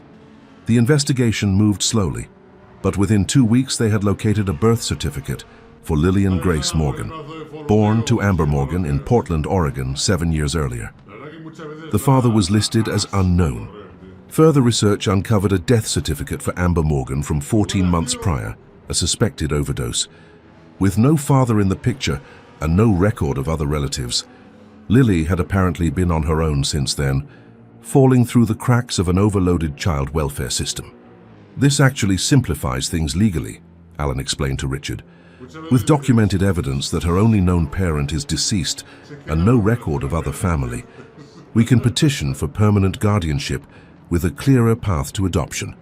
Richard felt a complex mixture of emotions: sorrow for Lily's loss, anger at the system that had failed her, relief that the legal path forward was clearer, and hope for the future they might build together. That evening, he approached the subject with Lily for the first time, sitting beside her on a bench in the shelter's garden as the setting sun cast long shadows across the courtyard. "Lily," he began gently, "you've been here at the shelter for a while now." She nodded, picking at a loose thread on her new jeans. In the months since arriving, proper nutrition and regular medical care had already made a visible difference in her appearance. Her blonde hair now shone with health, her cheeks had lost their hollow look, and her eyes carried less of the haunted wariness that had initially defined them. "Do you like it here?" Richard asked. "It's nice," she replied. "Safe, warm, the food's good." "What if," Richard continued carefully, "there was another place you could live? A permanent home?" Lily looked up sharply, alarm crossing her features. "You mean like foster care or an orphanage?" "No," Richard hastened to reassure her. "I was thinking of something else. What if you came to live with me? In my home?" Lily stared at him, clearly processing this unexpected suggestion. Why would you want that? The question was so genuine, so devoid of guile, that it momentarily left Richard speechless. In Lily's experience, adults didn't simply offer homes without expecting something in return. "Because I care about you," he said finally. "Because I want to make sure you're safe and happy and have everything you need to grow up strong and smart, which you already are." "Would I have to call you Dad?" she asked, the question revealing one of her concerns. "No," Richard replied. "You can call me Richard. We would start as friends, just like we are now. The only difference would be where you sleep at night, where you eat your meals. And over time, if we both wanted it, maybe we could become a family. But there's no rush and no pressure." Lily considered this, her young face serious with contemplation. "Would I still be able to visit the shelter? And see Dr. Elena?" "Of course. As often as you want." Would I have to go to school? With other kids?" Richard nodded. "Eventually, yes. But we would find a school where you'd feel comfortable, where they would understand what you've been through and help you adjust at your own pace." Lily fell silent again, looking out at the garden with its carefully tended flowers and vegetable patch that the shelter children helped maintain. "Can I think about it?" she asked finally. "Take all the time you need," Richard assured her, though his heart raced with hope at what wasn't an outright refusal. 2 days later, Lily approached Richard as he was helping serve dinner at the shelter. "I talked to Dr. Elena about your idea," she said matter-of-factly. "She said it might be good for me." Richard tried to contain his excitement. "And what do you think?" "I think," Lily hesitated, then continued with careful deliberation, "I think I'd like to try. Maybe just for a little while at first. To see." Richard nodded, respecting her cautious approach. "That sounds very sensible. We could start with a visit this weekend. You could see the apartment, the room that would be yours. If you like it, maybe you could stay a night or two, and then we'd go from there." "Okay," Lily agreed, then added with the pragmatism of a child who had learned to anticipate problems, "But if I don't like it, I can come back here, right?" "Absolutely," Richard promised. "This place will always be here for you, no matter what." The weekend visit went better than Richard had dared hope. Lily was initially overwhelmed by the luxury of his penthouse apartment. The floor-to-ceiling windows, the spacious rooms, the state-of-the-art kitchen where a personal chef had prepared their meal. But the room he had created specifically for her won her over immediately. "This is all for me?" she asked in wonder, taking in the colorful bookshelf filled with children's classics. The art table by the window, the comfortable window seat with cushions and a basket of stuffed animals. "All for you," Richard confirmed. "Though we can change anything you don't like." Lily spent most of that first visit exploring the room, testing the bed for bounciness, examining each book, and arranging and rearranging the stuffed animals. By Sunday evening, when it was time to return to the shelter, she asked the question Richard had been hoping for. "Could I maybe stay here tomorrow night? Just to try sleeping here?" Richard's heart soared. "I think that could be arranged." One night turned into 2, then 3, then a full week. By the end of the month, Lily was spending 5 nights at Richard's apartment and weekends at the shelter, an arrangement that allowed her to maintain the security of her familiar environment while gradually transitioning to her new home. It was during this period that the first signs of opposition emerged. Thomas Wilson had initially kept his reservations to himself, supporting his brother's legal efforts, while privately doubting the wisdom of the arrangement. But as Richard's commitment to Lily deepened and the legal process of guardianship advanced, Thomas's concerns found voice.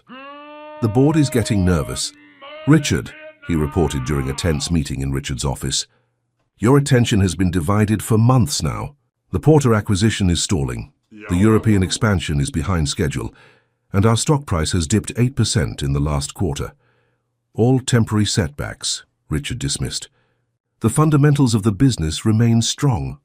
"It's not just about the numbers," Thomas pressed. "It's about perception. You've always been the visionary, the public face of Wilson Technologies. Now you're increasingly absent, distracted. People notice." "I'm balancing my responsibilities," Richard insisted. "The company remains my professional priority." Thomas leaned forward, lowering his voice, though they were alone. "And what about the girl's background? We still know very little about her mother, nothing about her father. What if relatives emerge once the adoption makes headlines? What if there are complications in her?" history that could reflect poorly on you, on the company. Richard's expression hardened. Her name is Lily, and her background, whatever it may include, is not a corporate liability to be managed. She's a child who needs a home. I'm just asking you to consider all angles, Thomas replied, raising his hands in a placating gesture. This isn't just about you anymore. It affects shareholders, employees, our entire corporate ecosystem.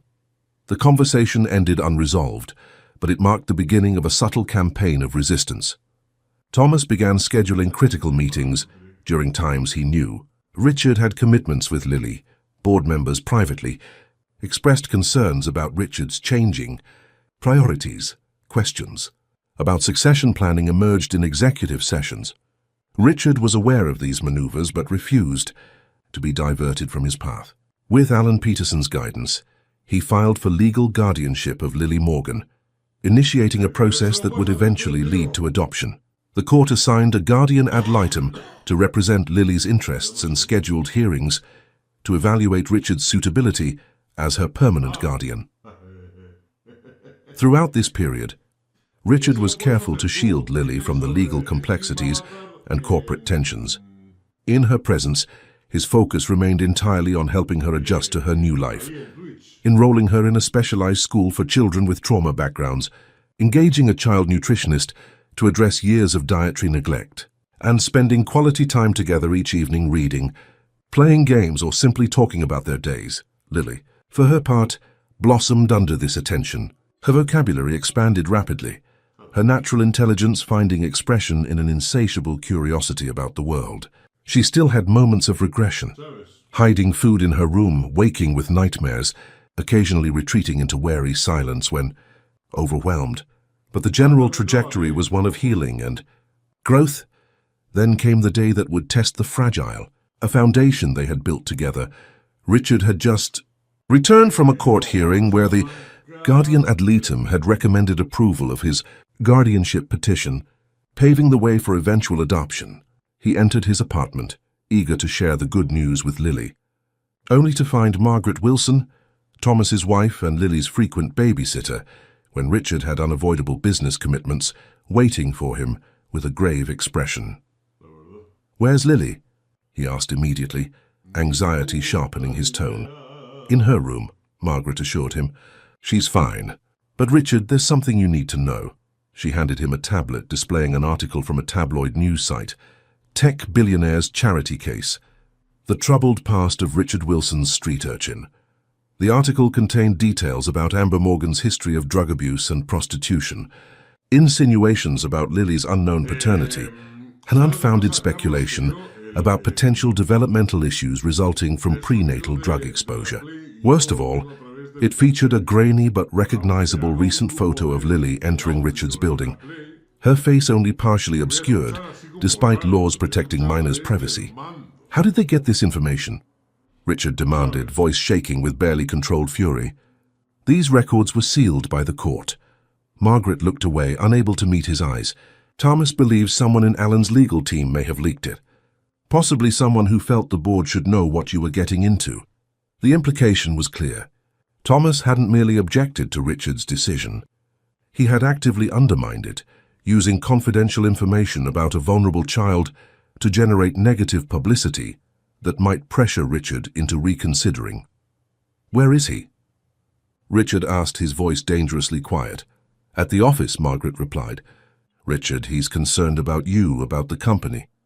He thought exposing a traumatized child to public scrutiny was acceptable corporate strategy. Richard interrupted coldly. "I need to check on Lily." He found her sitting on the window seat in her room, clutching her one-eyed rabbit and staring out at the city below. She turned as he entered, and the wariness that had receded in recent months was back in full force. Margaret's phone kept ringing, she said quietly. "People asking about me, about my mom." Richard sat beside her, maintaining a respectful distance. "I'm so sorry, Lily. Some not very nice people wrote a story about us without permission. And they said things they shouldn't have. True things," Lily whispered, "about my mom. The bad things she did." Richard's heart broke at the shame in her voice. "Your mother was sick, Lily. She had an illness that made it hard for her to take care of herself or you. That wasn't your fault. None of it was your fault. Lily looked down at her rabbit, picking at its worn fur. The story said you only want me for pictures in newspapers, to look nice to people. The accusation, pulled directly from the tabloid's insinuations, struck Richard like a physical blow. That is absolutely not true, he said firmly. I want you in my life because of who you are, Lily. Because you're brave and smart and kind, even after everything you've been through. I want to give you a home because every child deserves one, especially a child as extraordinary as you. Lily studied his face, searching for deception, with the keen insight of a child who had learned to detect adults' lies as a survival skill. Whatever she saw there must have reassured her because she nodded slowly. What happens now? She asked. It was the question that had been haunting Richard since he saw the article. The exposure could complicate the guardianship process, invite unwanted scrutiny, potentially even threaten Lily's sense of security and privacy.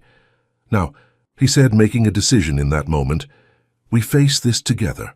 The people who matter know the truth about you, about us. The rest, he shrugged. The rest don't get to define who we are or what we mean to each other. Lily considered this, then scooted closer to him on the window seat, a small gesture of trust that meant more than any words could have. Can I still stay here?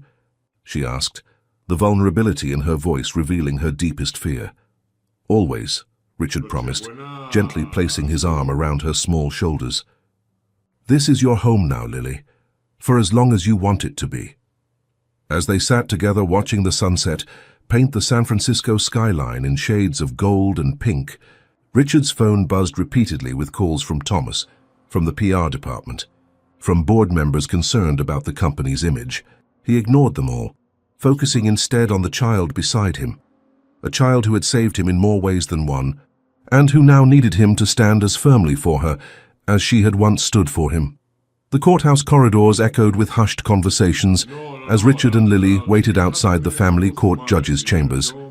6 months had passed since their first meeting at the shelter, 4 months since Lily had begun living with Richard full-time, and 2 months since the tabloid exposure that had transformed their private journey into a public spectacle.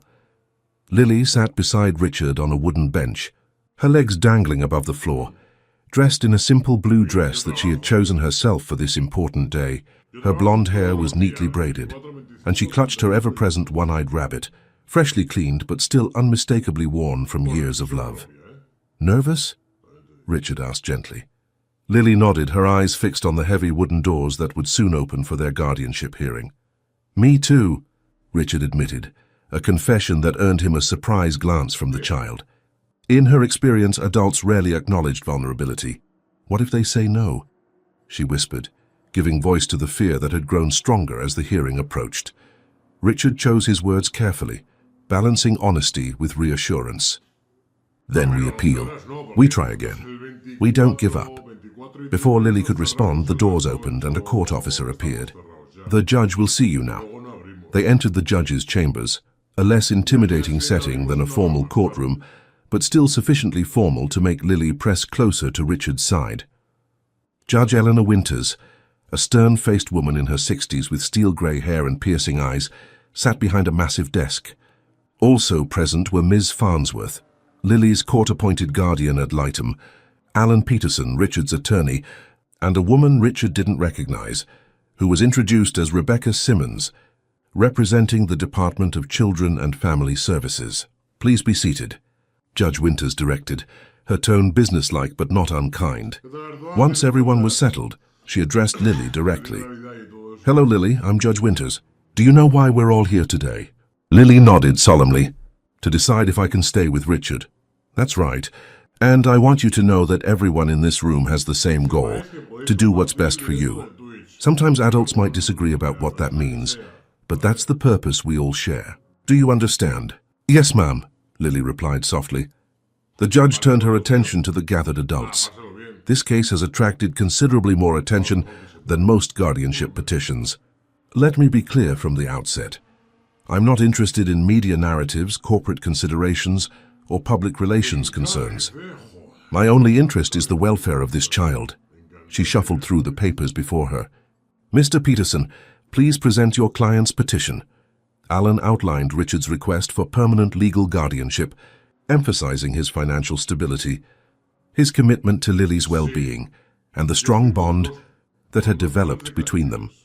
He detailed the specialized education, therapy, and support services Richard had arranged, as well as the home environment he had created. Miss Farnsworth spoke next, describing her observations of Lily's progress in Richard's care. She has shown remarkable improvement in all developmental areas. Her academic assessments indicate she's catching up quickly to grade-level expectations, despite her disrupted early education. Most importantly, she demonstrates appropriate attachment to Mr. Wilson and clear signs of emotional security in his presence. It was Ms. Simmons who introduced the first note of skepticism. While the department acknowledges the material advantages Mr. Wilson can provide, we have concerns about his suitability as a guardian, given his professional commitments. Mr. Wilson is CEO of a major corporation requiring significant time and travel. Furthermore, he has no experience with children, no family support system actively involved in Lily's care, and a lifestyle that may not easily accommodate the needs of a developing child. Richard felt a familiar frustration rising, but kept his expression neutral, conscious of Lily watching for his reaction. Additionally, Ms. Simmons continued, we question whether proper procedures were followed in identifying potential biological relatives. Our department would typically conduct a more exhaustive search before considering non-relative placement. Judge Winters nodded thoughtfully. Mr. Peterson, would your client like to address these concerns?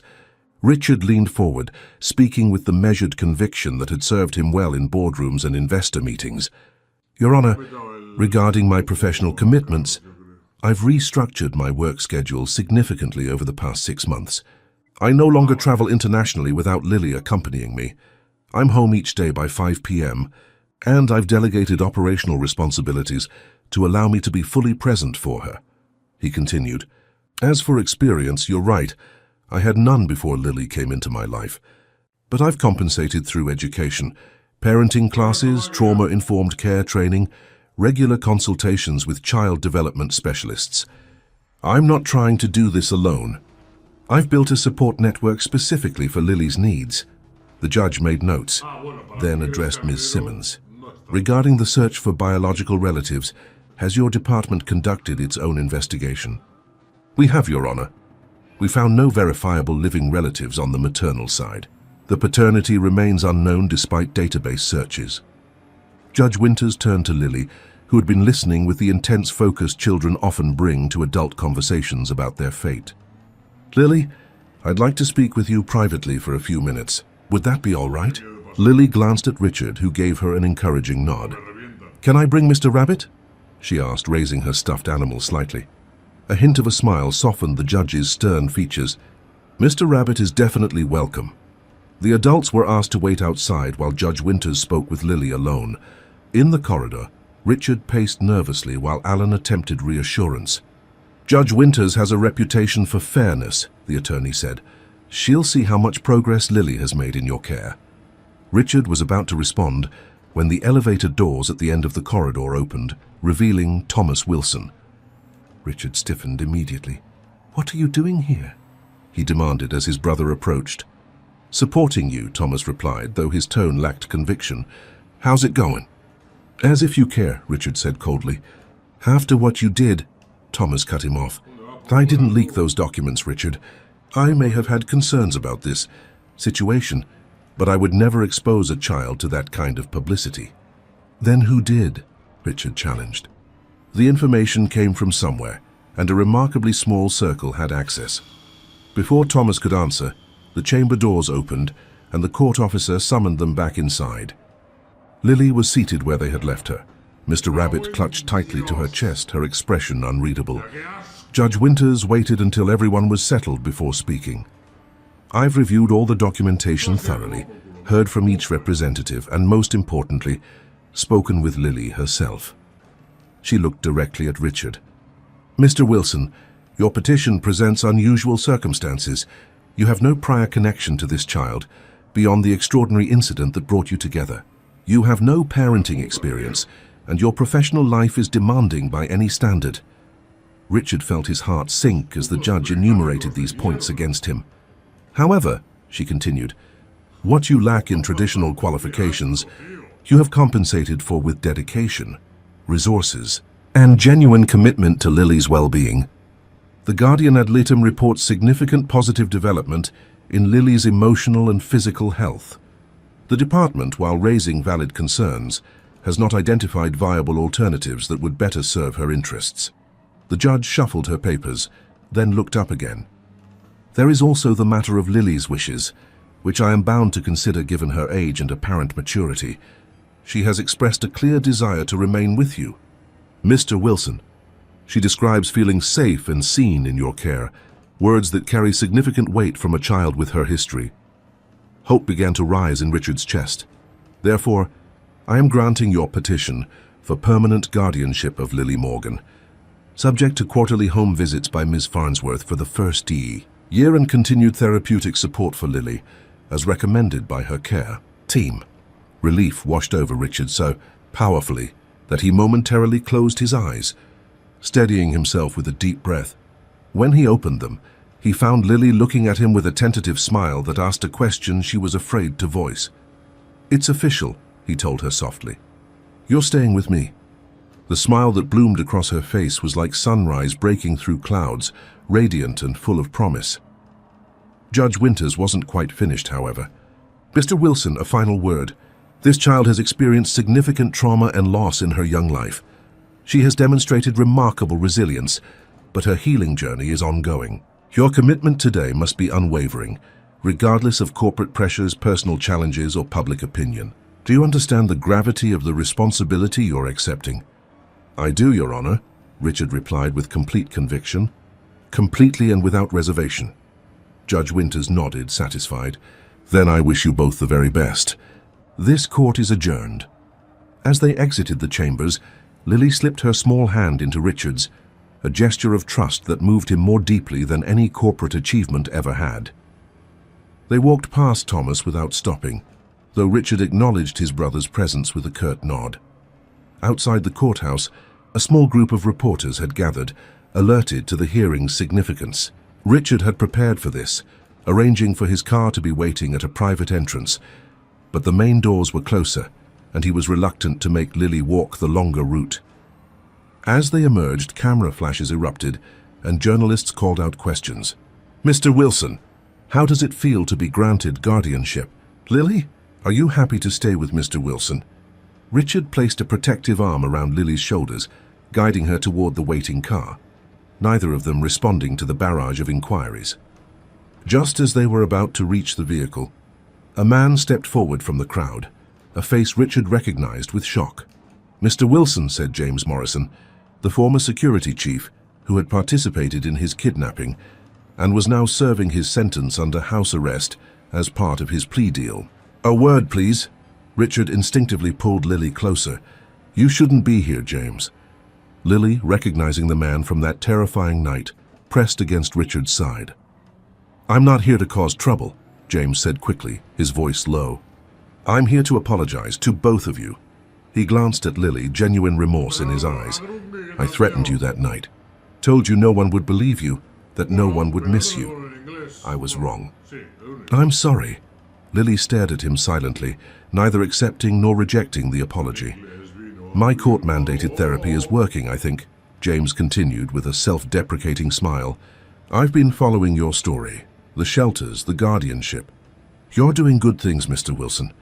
Things I should have supported instead of—" He trailed off, aware of Lily's presence. "Thank you for the apology," Richard said stiffly, "but we need to go."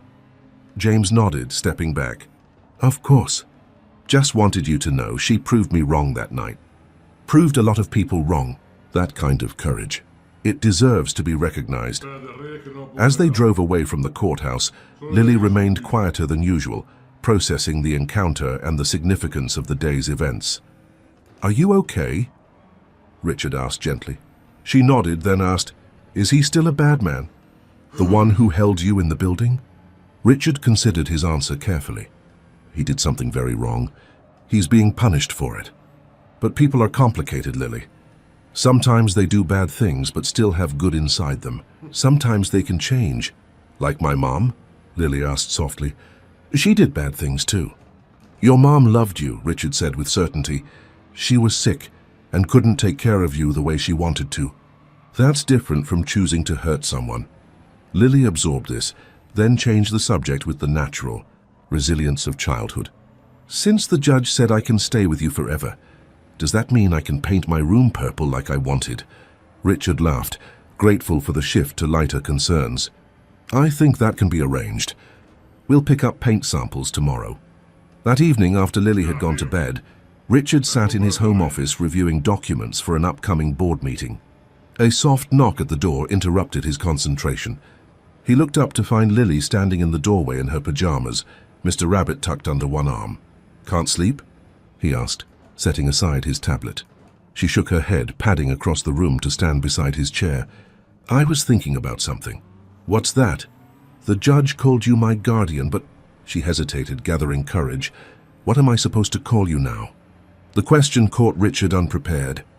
They had never discussed this specific aspect of their relationship, both of them content with using first names during the uncertain months of transition.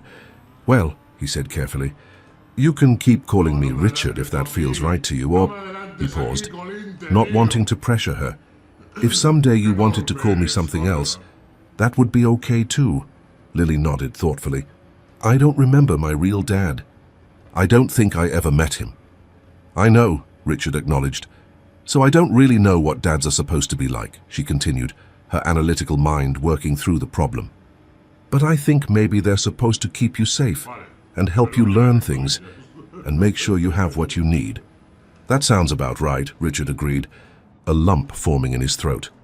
"And they're supposed to love you, even when you make mistakes." "Especially then," Richard confirmed. Lily looked up at him, her blue eyes serious in her small face. "You do all those things." Richard nodded, not trusting himself to speak.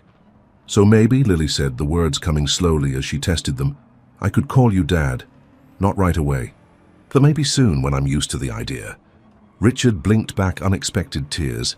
"I would be honored, Lily. Whenever you're ready. There's no rush." She smiled, satisfied with this resolution, then surprised him by climbing onto his lap and leaning against his chest, the most physically demonstrative she had ever been. "I'm glad the judge said I could stay." Richard wrapped his arms gently around her, marveling at the trust implied by this simple act. "Me too, Lily, more than you can possibly know." They sat together in comfortable silence for several minutes before Richard realized Lily had fallen asleep, her breathing deep and even. Carefully, so as not to wake her, he carried her back to her room and tucked her into bed, placing Mr. Rabbit beside her. As he stood in the doorway watching her sleep, Richard reflected on the journey that had brought them to this point. 6 months earlier, he had been a different man. Successful by conventional measures, but increasingly disconnected from what truly mattered. A random act of violence had thrust him into the path of a child who had nothing, yet had risked everything to help a stranger. And in saving him, she had unknowingly saved herself as well. Tomorrow would bring new challenges. The board meeting would likely be contentious, with Thomas and his allies questioning Richard's commitment to the company. The media would continue to seek angles on their story, some supportive, others exploitative. The path of raising a traumatized child would include setbacks alongside the triumphs. But tonight, watching Lily's peaceful sleep, Richard knew with absolute certainty that he was exactly where he needed to be, doing exactly what he was meant to do. For the first time in his adult life, success had a new definition, one measured not in stock prices or technological breakthroughs, but in the growing trust of a child who had every reason to trust no one. He closed Lily's door softly and returned to his office, where Thomas's latest email awaited his response. The subject line read, "Urgent CEO succession planning discussion." Richard smiled grimly as he opened the message. His brother's timing was predictable, launching this challenge immediately after the guardianship was finalized. The corporate battle ahead would be fierce, with Thomas leveraging Richard's new family responsibilities as evidence of divided focus. But Richard had never been more clear-eyed about his priorities, and never more determined to protect what mattered. He began typing his response, the words coming with the conviction of a man who had rediscovered his purpose. "Thomas, I'll attend your meeting. But understand this, I have no intention of stepping aside. What I've gained isn't a distraction from my vision for Wilson Technologies. It's a clarification of it. I built this company to make a difference in the world. I now understand more deeply what that truly means. I look forward to discussing how these values will shape our future direction. He sent the email, then closed his laptop. Tomorrow's battles could wait. Tonight belonged to the quiet victory of a family forged not through blood, but through courage, compassion, and choice, the most powerful bonds of all. 5 years later, the auditorium of the newly completed Lilly Foundation Center for Youth Development buzzed with anticipation as hundreds of attendees found their seats. The building, an architectural marvel of warm wood, abundant natural light, and thoughtfully designed spaces, represented the culmination of 5 years of determined work, not just in construction, but in reimagining how society could better serve its most vulnerable children.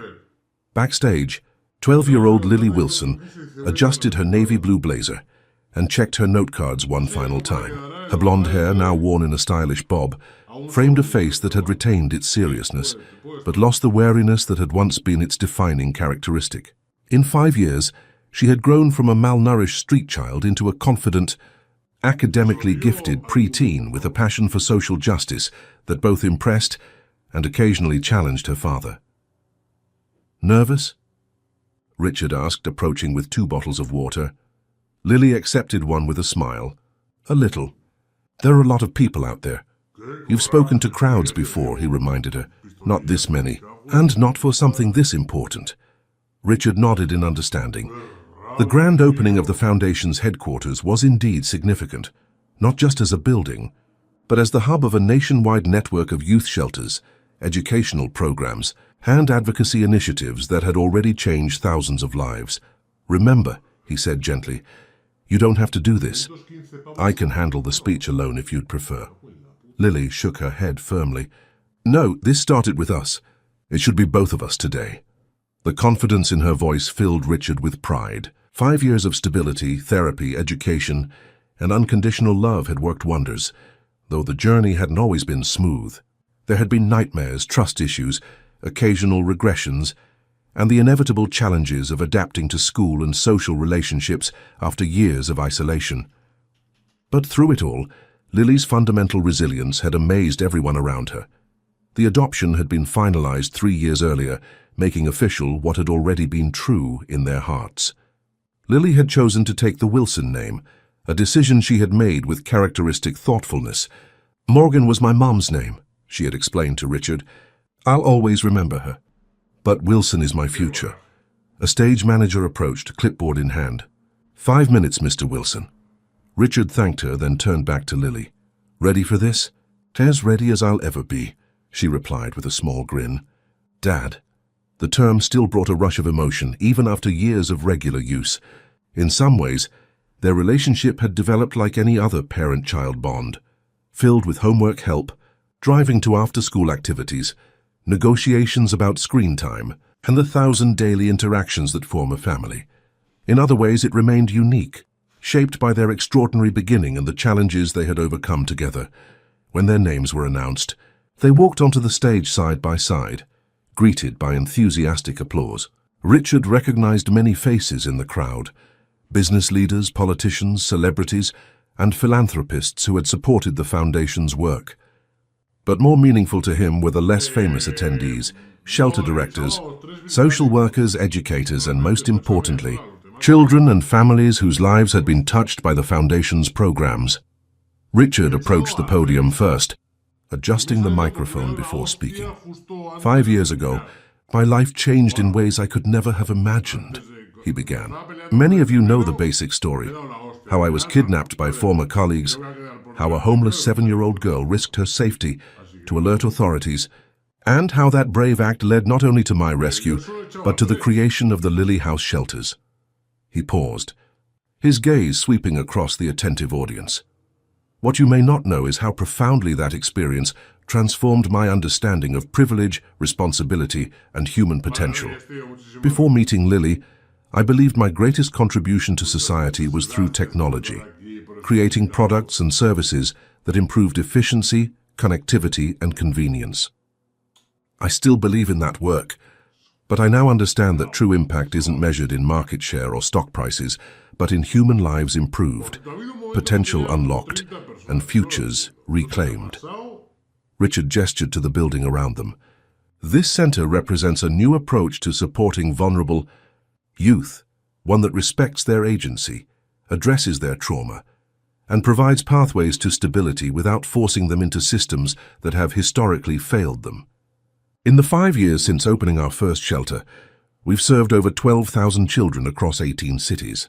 83% of those who have engaged with our longer-term programs are now in stable housing situations. 91% have either returned to school or completed educational equivalency programs. He continued with more statistics and milestones, acknowledging key partners and supporters. Then, with evident pride, he introduced Lily. But none of this would exist without the courage of one child who, despite having every reason to distrust adults, chose to help a stranger in need. My daughter, Lily Wilson. The audience applauded warmly as Lily stepped forward. She took a deep breath, glancing at her note cards before setting them aside. 5 years ago, she began, her voice clear and steady, I was living in an abandoned building, searching through trash for food and hiding from anyone who might notice me. I was invisible, or at least I tried to be. When people did see me, it was usually to chase me away or tell me to go somewhere else. Nowhere felt safe. No one seemed trustworthy. She paused, her composure impressive for her age. Tonight I heard someone calling for help. My first instinct was to stay hidden. That was how I'd survived so far. But something about those cries made me take a risk I'd never taken before, to believe that I could make a difference, that my actions mattered. Richard watched his daughter with a mixture of amazement and gratitude. They had prepared this speech together. But hearing her deliver it, witnessing her transform her painful past into purposeful advocacy, moved him deeply. What happened next changed everything, Lily continued. Not just because I found a home and a father, though that changed my life completely, but because I learned that even the smallest, most overlooked person can change the world around them through one brave choice. She gestured toward the audience. The Lily Foundation exists because of that lesson. Every child, regardless of their circumstances, deserves to be seen, not as a problem to be solved, but as a person with gifts, potential, and the capacity for courage. Every child deserves safety, education, and the chance to dream beyond survival. For the next several minutes, Lily spoke about specific programs the Foundation had developed, trauma-informed shelter spaces designed with children's input, educational initiatives that accommodated interrupted schooling, legal advocacy for unaccompanied minors, and reunification support for families in crisis. I was lucky, she concluded. I found one person who saw me completely and was willing to change his life to give me a home. Not every child will have that specific path, but every child deserves a system that values them, resources that support them, and adults who believe in them. That's what this building represents, not just a headquarters, but a promise to see, hear, and stand beside the children society too often overlooks. The audience rose in a standing ovation as Richard joined Lily at the podium, his arm gently around her shoulders. As the applause continued, he leaned down to whisper, "You were magnificent." She smiled up at him, eyes bright with emotion. We did this together. The remainder of the opening ceremony included a ribbon cutting, tours of the facility, and a reception where Lily charmed donors and policymakers alike with her articulate passion for the Foundation's mission. Richard observed with quiet pride as she navigated the social complexities with growing confidence, a far cry from the silent, frightened child who had hidden in shadows just 5 years earlier. As the event wound down, Richard found himself in conversation with Governor Eleanor Winters, the same woman who, as a family court judge, had granted his guardianship petition years before. She had since moved from the judiciary to politics, becoming a fierce advocate for child welfare reform. "Your daughter is remarkable," the governor observed, watching Lily across the room where she was deep in conversation with a group of teenage shelter residents who had been invited to the opening. "Hard to believe she's the same frightened child I interviewed in my chambers. She surprises me every day," Richard acknowledged. "Her resilience, her intelligence, her compassion, especially for other children in situations like hers. "And what about your brother?" Governor Winters asked, changing the subject with the directness that had characterized her judicial style. "I understand there's been significant restructuring at Wilson Technologies." Richard nodded, his expression neutral. "Thomas remains on the board, but stepped down as CFO 2 years ago. We found a more productive relationship as family than as direct colleagues." This was a diplomatic description of what had actually been a difficult corporate battle. Following the guardianship hearing, Thomas had indeed launched his campaign to question Richard's leadership, citing his new family responsibilities as evidence of divided focus. The resulting boardroom conflict had ultimately led to a reconfiguration of executive roles, with Thomas taking a less operational position that better suited both his skills and the brothers' strained relationship. "And the company?" the governor pressed. "Thriving," Richard replied with genuine satisfaction. "We've refocused our mission and values, divested from several ethically questionable applications of our technology, and actually increased both market share and profitability. It turns out that purpose-driven leadership is good business." Governor Winters smiled. "I'm not surprised. Your testimony during the legislative hearings on child welfare reform last year was pivotal in getting the bill passed. You've developed quite a reputation as a corporate leader with an authentic social conscience." "I had an excellent teacher," Richard said, glancing meaningfully toward Lily. As the event concluded and the last guests departed, Richard found Lily sitting alone in one of the center's courtyards, a peaceful garden space designed as a sensory refuge for overstimulated children. She was perched on a bench beneath a flowering cherry tree, looking thoughtful. "Everything okay?" he asked, joining her. "Just thinking," she replied, "about how much has changed. And how some things haven't changed at all." "What do you mean?" Lily gestured toward the shelter wing of the building, visible through the courtyard's glass walls. Inside, several children could be seen receiving intake services, new arrivals being welcomed with the careful, trauma-informed approach the Foundation had pioneered. "There are still so many kids like I was," she said quietly. "We've built all this, and it's good. It helps. But the problem is so big." Richard nodded, understanding her frustration. Despite their best efforts, child homelessness and vulnerability remained systemic issues requiring far more than even the most well-funded foundation could address alone. "Change takes time," he said gently, "especially big change. But every child who finds safety here is a victory worth celebrating." Lily leaned against his shoulder, a gesture that had become natural over the years but still reminded Richard of how far they'd come from the days when any physical contact made her flinch. "I know," she acknowledged. "I just want to do more." Richard smiled at her ambition, so characteristic of the determined spirit that had led a 7-year-old to brave terrible danger to help a stranger. "We will," he promised. "This is just the beginning. And when you're older, you'll carry this work even further than I can imagine." Lily sat up straighter, her expression brightening with a new thought. "Dad, remember how we talked about expanding the education program? I was thinking, what if we created a special track for kids who've missed a lot of school but are trying to catch up? Like I was. Something that doesn't make them feel stupid for being behind, but helps them build confidence while they're learning." Richard listened as she outlined her idea with increasing animation, adding details and addressing potential challenges with the analytical thinking that had become her trademark. This was the pattern of their relationship. Lily's perspective as a former street child, complementing Richard's resources and influence, creating solutions neither could have developed alone. "I think that's an excellent idea," he said when she finished. "Let's talk to the education team tomorrow and start developing it." "Really?" Lily asked, her eyes lighting up. "Really," Richard confirmed. "Your insights have guided this foundation from the beginning. Why would we stop now?" As they walked together through the now quiet building toward the exit, where their driver waited, Richard reflected on the winding path that had led them to this point. The kidnapping that had seemed like the worst moment of his life had ultimately led to its greatest blessing. The child who had saved him had in turn been saved, and in the process had helped create a system to save thousands more. Outside, the San Francisco fog was rolling in, shrouding the city in a familiar gray blanket. Lily looked up at the Foundation's sign, her name in simple, dignified letters above the entrance.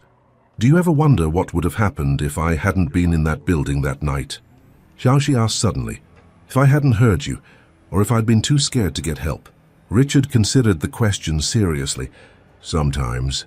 I imagine I would have eventually escaped or been found. But I wouldn't have met you, wouldn't have understood what I was missing in my life, wouldn't have seen how much work needed to be done for children like you."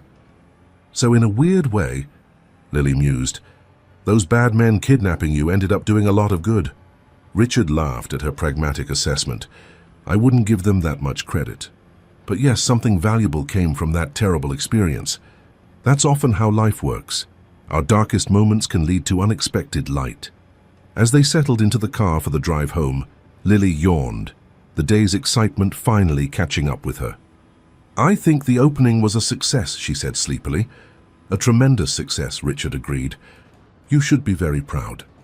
"We should be proud," she corrected him, her eyes already closing as she leaned against the car's comfortable leather seat. "We did it together."